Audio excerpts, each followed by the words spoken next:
प्रसिद्ध महाराष्ट्राचे कवी गायक वामनदादा कर्डक यांच्या ह्या जयंतीनिमित्त आपल्यासमोर मी सादर करतोय वामनदादाचं गीत आहे, लक्ष द्या.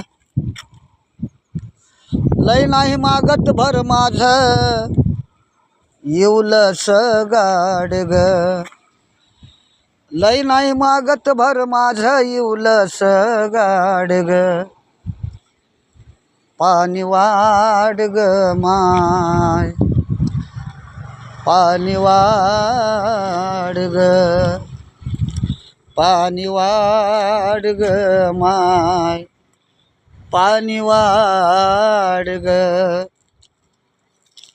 काळानं केला काळ जातीचं विणलं जाळ, पाण्याच्या घोटासाठी तळमळतय माझं बाळ, पाण्याच्या घोटासाठी तळमळतय माझं बाळ. करील सारं काम तुझं मी झाडीन वाढ ग, पाणी वाढ ग माय, पाणी वाढ ग.